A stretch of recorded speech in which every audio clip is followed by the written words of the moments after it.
Well, we are done with LCS Spring 2023 Finals. I'm joined right now by Zven after Cloud9's triumphant victory. Of course, this coverage is brought to you by Alienware. You laugh at triumphant. You don't feel triumphant? I mean, I do, but like... Well, you said you felt you didn't play as well in this, yeah. right? Yeah. Like, I thought it was going to be 3-0. It was going to be like a massive stomp. Like, probably one of the fastest finals we've ever had. And then it wasn't. Yeah.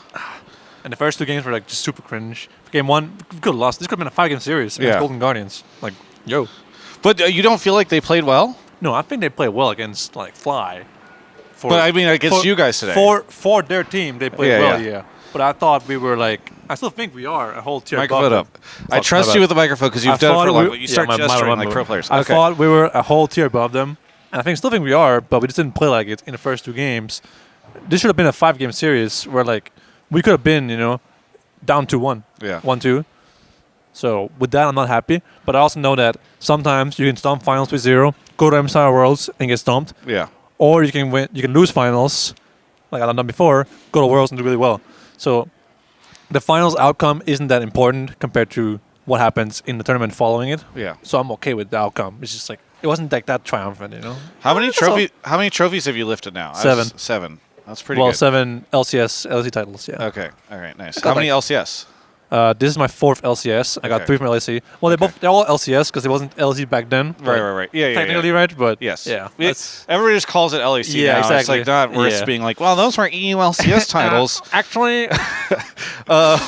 Okay, so, but back to the games. You were saying that you guys felt you underperformed. Were you surprised at all? Because I felt like they were pretty aggressive. Like, were you surprised at how quickly they... Because it just felt like they swung out the gate and they're like diving and everything's going crazy. I'm like, whoa. I will say they played really well in Game 1, Game 2. Like, they took over the game, and the way they played when they were ahead was really well played by them. So I was surprised by that. And like I said in my interview, I apologize. I wasn't familiar with the games what I said, and I still think that they were playing really well in Game 1, Game 2 when they were ahead. So I think we just picked a little bit too bad early games in those two games, and once we had control of the game in Game 3 and 4, it was smooth sailing for us. What allowed you guys to have that recovery in Game 3 and Game 4? I mean, we've all been here before. I have been here many times before. Like I have won series where I was down 0-2. I've lost series where I was up 2-0. I know that it's not over until it's over. So just go into the next game, change side if you have to, top a draft, and just go next game and just play.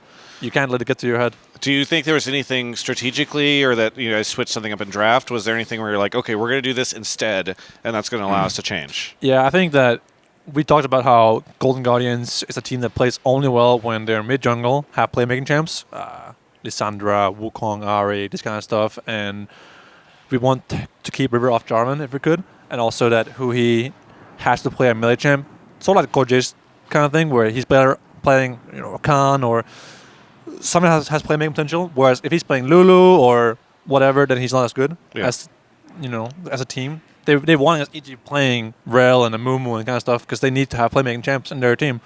So we thought if they play Siri Lulu against Ushnami, like we saw in Game 3, we'll just win automatically. We have better laning phase in the range matchups. We have better, carries. So that was the main thing, and also having more early game laning pressure. Having better lane matchups in Game 3 and Game 4.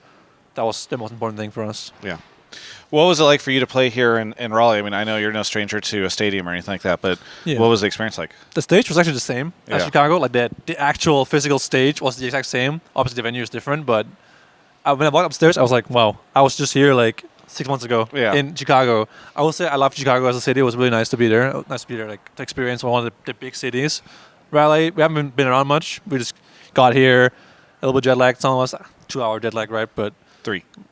Whatever. But yeah, we tried to adjust the time zone and just scream our academy team a little bit and sleep and just watch the finals. Yeah. But I think it was a good event. The fans were cool, cheering for both teams. I personally like that a lot when that happens. How helpful was scrimming the academy team? Because I know for a long time C9 has had a lot of conversation around their academy team and how well they do. And I think the C9 academy team did pretty well, right?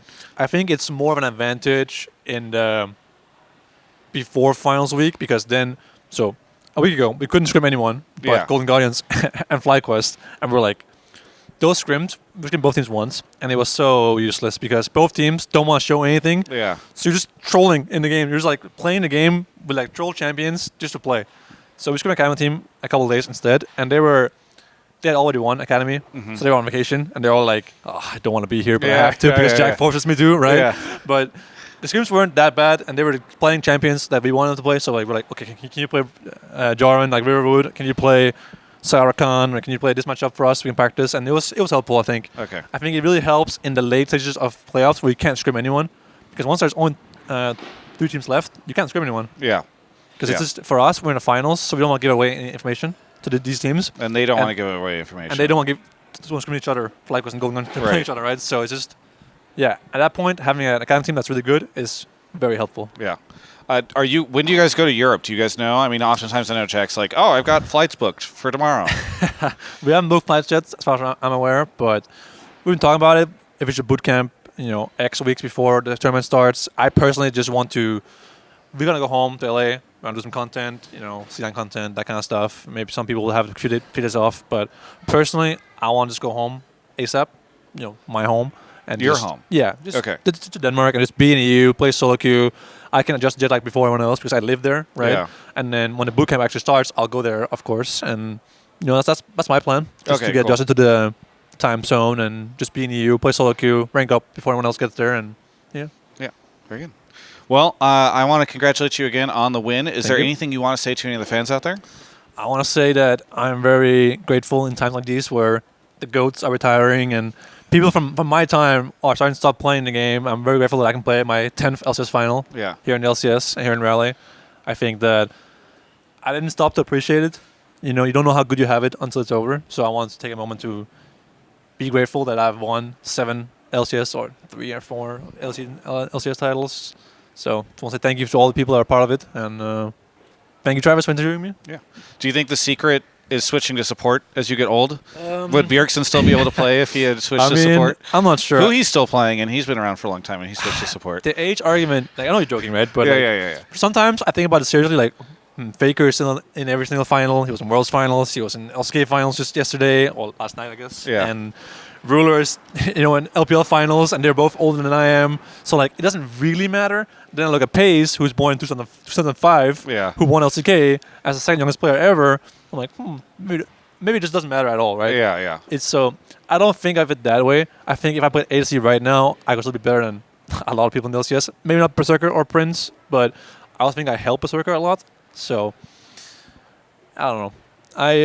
I thought in the offseason that my best chance of accomplishing something more than I already had, Worlds, semifinals and beyond, or just going back there again, would be the best chance if I played support in this team with Berserker. And, I thought to myself, like, Berserker's a good AD carry who I can teach even more, and Blabber fits my playstyle pretty well. He's a good initiator. He's a good engaged player. He works well when he has follow-up.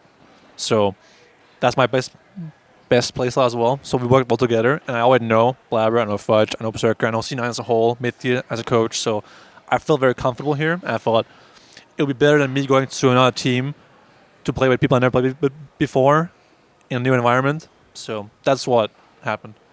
It's wild to me. Normally when I interview C9 players, I would say like a troll question, and they would give me a troll answer. But instead I ask you a troll question, you're like, I know that was a troll question, but let me give you a heartfelt and thoughtful answer. I just felt like talking, Yeah, no, I appreciate it. I'm just teasing. It's just funny because normally you guys are just fucking around. So. I can do both if you want. No, it's fine. Whatever gets the clicks for you. Yeah. If you have anything crazy to say. No, we got to wrap up. Anyway, thank you so much for the interview. Shout out to everybody who watches these things. It's fantastic to be here at Finals with Zven, and really appreciate it. For everyone else, you can check out the rest of my coverage of all things LCS right here on my YouTube channel. Hey, thank you so much for watching this piece of content. I love Raleigh, North Carolina. I have never, ever expected to be here, but it's been pretty cool. I've had a good vibe situation going on here, and I wouldn't be able to afford to travel to Raleigh, North Carolina to cover the LCS Spring Finals if it wasn't for Alienware. So thank you so much to Alienware for supporting my content. I've got my X14 right here. We're at the hotel, and that's what allows you to get this coverage. So thank you so much to Alienware for the support. You can check them out at the link in the description at alienware.com/Travis.